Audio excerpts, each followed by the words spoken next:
Hi everyone, Amy here, and I have a stencil card to share with you, and it has glow-in-the-dark features, and I'm so excited to share it with you. Now here I'm showing you 4 stencils from the April release at A Colorful Life Designs. I do actually end up only using 2 of them for this card, but these are great for new home, or welcome to the neighborhood, or just I miss you and I wish you lived closer sort of cards. So I'm going to have some ink blending here done with some Catherine Pooler mini inks. I have the Paradise Found collection, and this is one of my absolute favorite sets. Here's a photo of the card that I'm going to make for you today. Now this one is a little bit more in depth. It's not single layer. It does have some more to it than usual, so it's not one of my super quick and easy, clean and simple sort of cards. It's a little bit more in depth. So stick around and I'll show you more photos at the end of how it glows in the dark. But to start here, I'm actually just working right on a panel. This is A2 size, so 4¼ by 5½, and it will ultimately go on an A2 size card as well. So I'm just using 4 colors here, blending back and forth, trying to create kind of like a twilight look. So I have the sauna color, I have, you know what, I don't even remember what all the colors are called, but I do know that it's the Paradise Found collection. And I am kind of even blending this teal into orange. And if you know color theory, these colors don't really play well together, but I don't really mind that it kind of creates that muddy neutral. I think it kind of adds to the moodiness and the twilight look of this card. So it is kind of deliberate. Typically, I would say if you're not trying to muddy up any colors, then definitely don't do colors that are opposite of each other on the color wheel, because then you will kind of create these more muddy colors. But I'm really just kind of working this ink back and forth with my blending brushes, and if you've worked with Catherine Pooler, you know they're really juicy, vibrant colors. So I'm just kind of going back and forth here. I apologize if you can hear that background noise. There's a very large plane going over my house at the moment, but I want to make sure it's nice and dry because I am going to be doing some embossing. So I have my heat tool here, just drying the panel. And this is the layered houses stencil. So you can see it has the cute little houses, and then it also has the little details below it. And I'm just kind of laying out my composition here. I know that I want to use these 2 stencils, so I'm kind of figuring out where I want the houses to go, and then I'm going to mask off the rest of this panel because I don't want to get ink where I don't want it. So once I get this lined up nice and straight, I'm going to use the magnets on my 1D Vecchi Station tool, and I have some post-it tape here, and I'm just going to mask off the top portion. Now I am going to use black soot. This is Distress ink. This is the mini ink pad, and I have a little blending tool here. Now you can see I'm kind of just pouncing the ink right in, and as you can see, I'm being too aggressive here. So don't be like me, be a little bit more gentle. Don't come at it like a lumberjack like I'm doing here, but just kind of get the color as dark as you want it, but just be mindful that those little strips are very delicate. So thankfully I didn't hurt my stencil, but I was being way too aggressive. So you'll see here on the reveal in a moment that sadly I did lose some of the detail. Now this is a very delicate stencil, so it could happen, it could move around on you. You could use pixie spray, but honestly I think the error was mine in this case. You saw I was really wanting to get that ink down.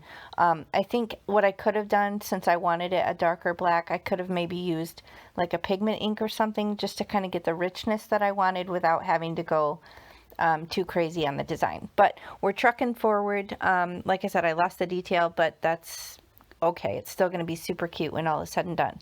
So I'm coming in with the heat tool again and just drying it up. And then you'll see in a moment here, I'm actually just going to get my embossing powder out just to test it, to make sure that it's completely dry. I don't have anything on there yet in terms of like embossing ink, but look, see, it is not dry. So I'm glad I checked, just brushing that off, and then dried it again more with my heat tool. And then this is my embossing tool from the Rabbit Hole Designs. Now this is kind of like the anti-static bags and things like that that allow you to really just get the ink where you want it. Now in this case, typically I would use Versamark ink, which is a sticky clear embossing ink, but I decided I want to actually use a white pigment ink instead. The reason being, pigment ink will stay wet longer than dye ink because it doesn't really sink in the paper as quickly. It kind of sits on top.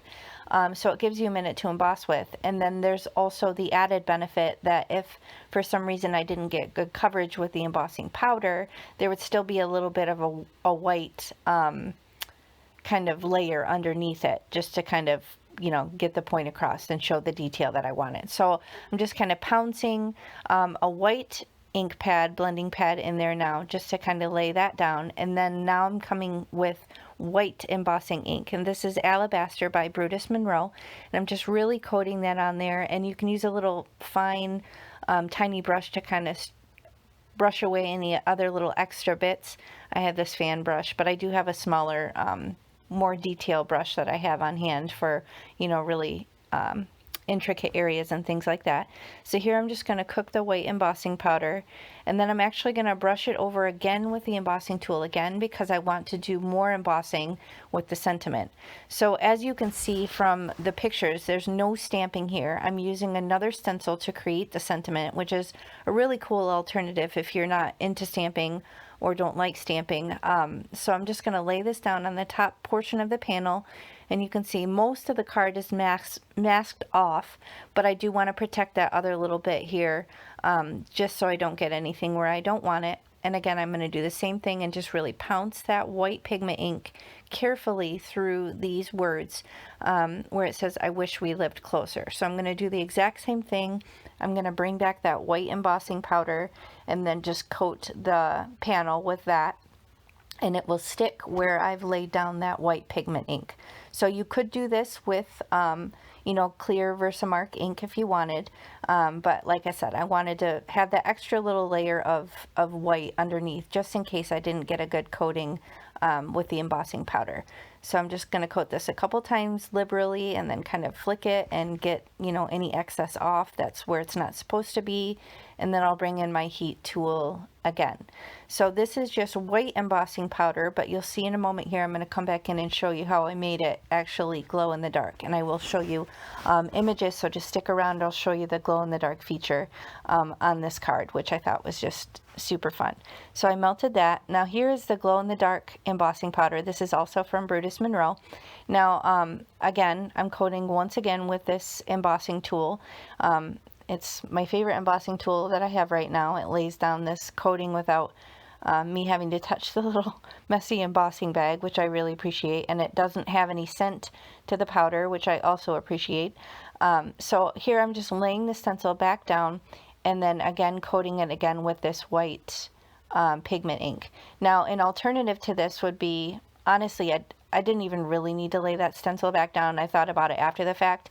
If you have like a little embossing marker or something like that, you could totally just kind of freehand draw and make it sticky in just that spot again. Because really I'm just making the door and the little windows on the houses glow in the dark at this point. So honestly, you could have just totally taken a little embossing marker if you have one of those and just kind of freehand fill in that space and make it sticky again.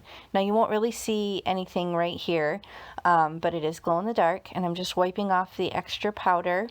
And then I do bring in these cool little, oh, actually, we're not there yet. I do decide to cut down the panel a little bit with a stitched rectangle die. This is a paper rose stitched rectangle die, and I'm just using a low-tack tape, and I'm going to run that off screen through my die cutting machine.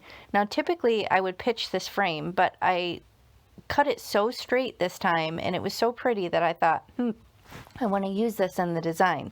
So I decided to turn it the other orientation from the blending and then pull out this piece of adhesive backed foam.